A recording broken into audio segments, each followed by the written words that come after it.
Just to do my job, win in straight sets, and spend as less time on court as possible. And when I'm doing this, No. Then you visit here. exactly, it's the first time I've done it. I mean, I think most of the players, most of the times when they come into the conference room, they don't even notice this great people here who are working very hard, to catch every word we are saying. And as I am speaking, he is typing exactly what I am saying. Wow. Wow. Wow. Wow. Speaking of news conferences, I've heard you hired someone to help you manage your distractions and how to handle news conferences. Are these the tips that you're receiving? That I, what did you ask me? Sorry, I didn't. I heard you hired Ivan Lendl's old coach to help you with your news conferences. My conferences? No. He's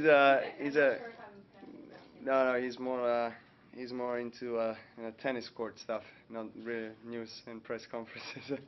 He's a consultant, to me and to my coach. Also, he's a part of our team here for US Open for the first time, and we're kind of trying it out and seeing how it goes so far. It goes really well. He adjusted to our team, and he's been in tennis for over 30 years as a player, as a coach, and as somebody that has a big knowledge and experience in this sport.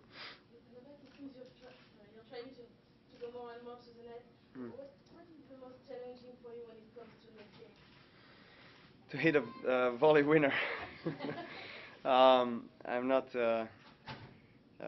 obviously as comfortable on the net as I am on the baseline, but I've been working on it. It's part of my game that I still need to improve, and I am aware of that. But it makes me happy that I have room for improvement, and I'm keep on spending hours and hours on the court and working on variety in my game and serve, especially that part of my game. I want to try to get as many 3 points on the serve as possible. You're the big brother in a family full of tennis players. I'm wondering what advice you share with your younger brothers as they're coming up through the system. Oh, it's more than one. But what I try to do with them is to allow them to develop kind of the future that they want for themselves, because yes, they are doing the same sport that I'm doing, and I can help them a lot, and I've been obviously over the years spending a lot of time with them on the court and trying to speak with them and give them necessary kind of advices for the right directions in the life. But as I said, I allow them to do a lot of things by themselves, because it's very important that they independently select what is good, what is bad for them. So I think they know what's best for them, out of anybody in their surroundings. So as an older brother,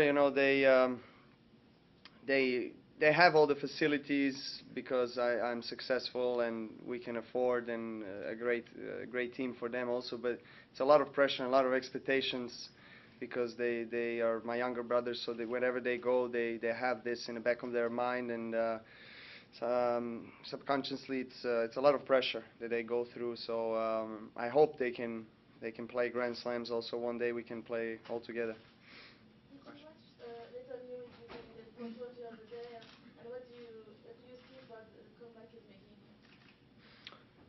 It was a fantastic match. I watched the sequences, and I watched, I think, the whole last set. And Leighton seemed very, very fit and very determined to win. And it's no surprise, because he's a great competitor.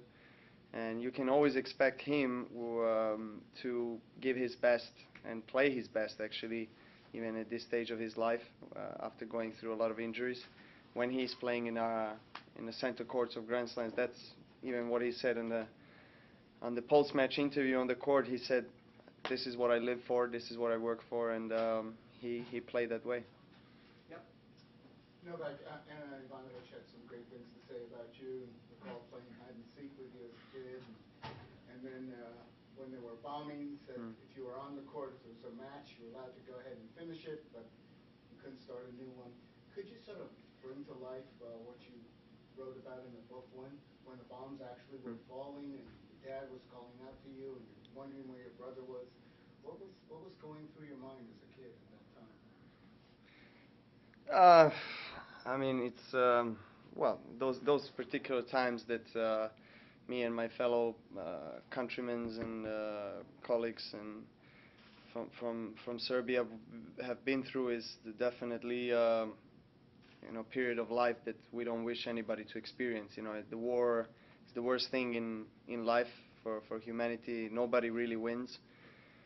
And yeah, but it made us stronger. These 2.5 months that we looked at it on a bright side. We were kids. We were only 12 years old, so we thought, okay, now we are not obliged to go to the school. We can play more tennis, and so we spent the whole day, basically every day for 2 months on the tennis courts with the planes flying all over our heads. So we didn't really mind. After a week or two of the bombings, and we just kind of moved on with our lives. We did everything we could and what we wanted. We just let the life decide for us. It was not in our control. We were helpless basically, but luckily we all survived, and we take this kind of experience and this particular situation from our past as a great lesson in the life, and something that allowed us to be stronger mentally and to actually